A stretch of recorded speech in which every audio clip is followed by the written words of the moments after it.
With Pokémon Day just around the corner, what will the 30th anniversary of the franchise bring? Well, for starters, it seems that Nintendo have pre-announced the arrival of Pokémon Leaf Green and Fire Red, fresh from the Game Boy Advance, albeit after a 22-year wait, for the Nintendo Switch and Switch 2 as digital downloads.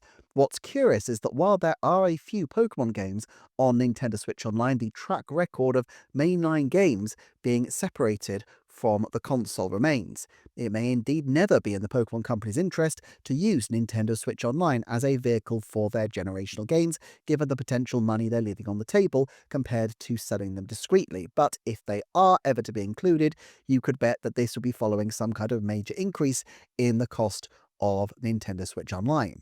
I could see Fire Red and Leaf Green being a bit of a test for whether subsequent releases of this style could actually work.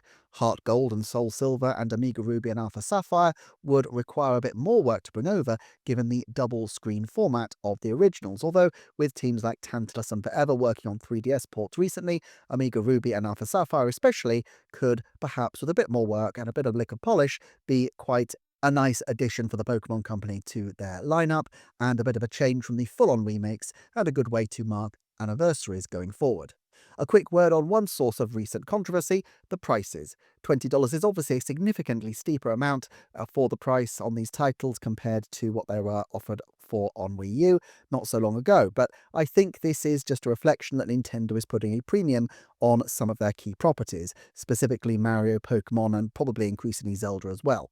If the pricing is too high, they can always recalibrate, but I think Nintendo would like to maintain the value of these offerings for the long term, and they know particularly as a Pokémon Day release, they will get a lot of attention and a lot of sales. This does make Pokémon Day announcements themselves, specifically, somewhat unpredictable though. We know that Gen 1 remakes are dropping on the day itself. We can almost be certain that Gen 10 is coming this year and will be showcased. We know that Pokopia is just around the corner, and Pokémon Champions seems likely to be given a date, given that we know it will feature in a tournament in August and so must therefore be out in the next 6 months, I would surmise. If Champions is dated for late April or early May, it potentially pushes back even further the date by which Nintendo need a Direct to start significantly fleshing out their release schedule. With Fire Red and Leaf Green, Pokopia, Champions and Gen 10, this already looks to be a fairly strong representation for the Switch and Switch 2 this year, and perhaps that will indeed be it. These Pokemon Day events aren't just for Nintendo Switch content. The Pokemon Company's semi-perforated relationship with Nintendo means that it doesn't exclusively or even primarily need to concentrate on console content. Television ventures, mobile, films, and even competitions will also doubtless be featured, and I wouldn't be surprised if the card game in both physical and app form gets a big push. When we consider how Mario Day is used by Nintendo, it is very often to push merchandising and these ancillary projects instead of announcing games, and that's probably to a large degree because their retail partners need a reason to make these games an event in themselves. In certain respects, announcing Fire Red and Leaf Green early is probably an effective way to avoid the news getting swallowed up by the new announcements, and for the same reason it's difficult to see why the Pokemon Company would want anything more than their major next generational titles to be the focus of discussion. Having said all that, I think the odd Nintendo Switch 2 edition does feel quite plausible. ZA already had a Nintendo Switch 2 edition, and Scarlet and Violet have already received free patches, but any of the recent spin-offs feel well placed for potential expansion, or at least some kind of Switch 2 upgrade, notably new Pokemon Snap, which seemed to perform relatively strongly for a Pokemon spin-off, over 2.74 million on last reporting. Since there's some suggestion that developers Bandai Namco had a project cancelled, which might have been from their Pokemon-focused team, a Nintendo Switch 2 edition of either this or Pokken Tournament, which they also worked on, could be a nice way to fill the gap on their behalf. Of the two, I would think Snap is the more promising, and is also the kind of title that would do very nicely with a Switch 2 graphical touch-up, given that it is focused on visuals after all. Another title that might be worth a nudge to Switch 2 would be 2020's Pokemon Mystery Dungeon Rescue Team Director's Cut, which netted 2 million copies sold. Not bad for a remake of a Game Boy Advance title, but seemingly not enough for Spike Chunsoft to receive a commission for another game in the series straight away, although they have done another mystery dungeon type game in the meantime, and it's been a couple of years, so perhaps they are pivoting back to Pokemon after all. I tried the demo of this game, but never got into it myself, so I'm not sure how open it would be to a Plus game in this case. David Titania made the point in a comment in a recent video that releasing a Nintendo Switch 2 edition of Xenoblade Chronicles X Definitive Edition at just a $5 premium would basically be marketing costs for Nintendo, and I suspect the same may be true with Pokemon Mystery Dungeon. You can bet that they get a few more copies on shelves and moving, and given that this seems like a bit of a bubble series with a niche audience, that might be sufficient for their needs at this time.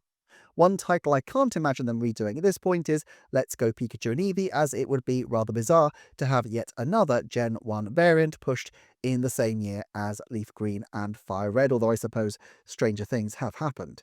Sword and Shield might also be ones they're less keen to push at present, but general graphical tidying up in the form of free upgrades might be considered a useful thing for the Pokemon Company to have up their sleeves.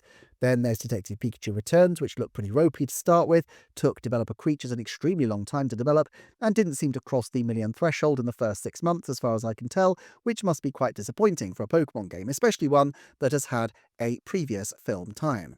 All that said, a sequel to the film has long been in development hell, and by the time it releases, they will definitely want a Detective Pikachu title on Nintendo Switch 2, so I guess it's only a matter of time before this comes along, given that Creature's long development periods probably preclude there being a third Detective Pikachu game in the coming few years.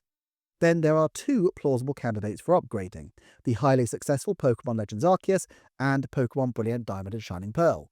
In the case of Arceus, it feels very much in the category of something like Forgotten Land, a game that was a real breakthrough moment for the Kirby series. Sure, Pokemon has had strong sellers in the past, but this branching off of a mainline title into a separate kind of path in the generational games really seemed to be a huge hit and a big attention grabber, and I think Nintendo will want to accord this game some prestige, just as HAL did with Forgotten Land.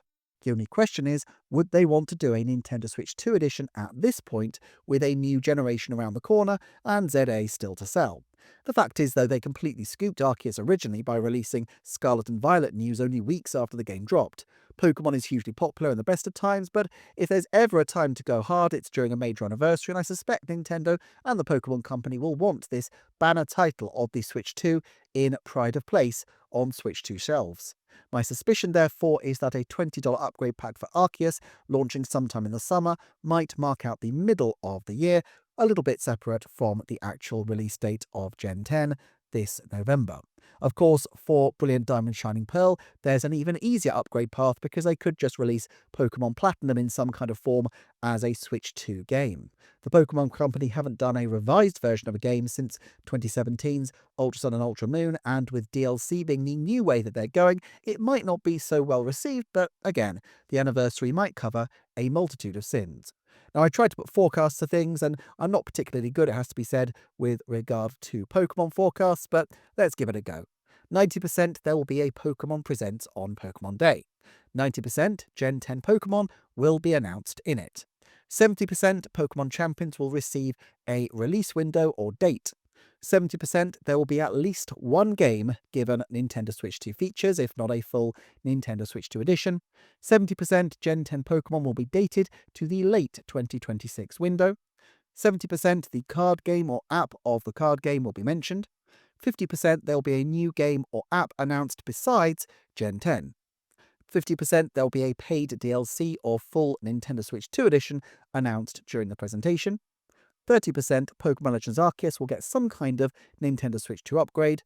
30% one-off Pokemon Mystery Dungeon, New Pokemon Snap, or Detective Pikachu Returns will get a Nintendo Switch 2 upgrade. 30% there's a reference to another re-release, e.g. Heart Gold and Soul Silver this year. 10% there'll be another Shadow Drop besides Fire Red and Leaf Green. And 10% they'll announce a Pokemon Platinum version to go with Brilliant Diamond and Shining Pearl. Okay, that's it for the time being. Please do like, comment, share and subscribe. Check out the Patreon for more, and I shall see you next time for another Nintendo Forecast.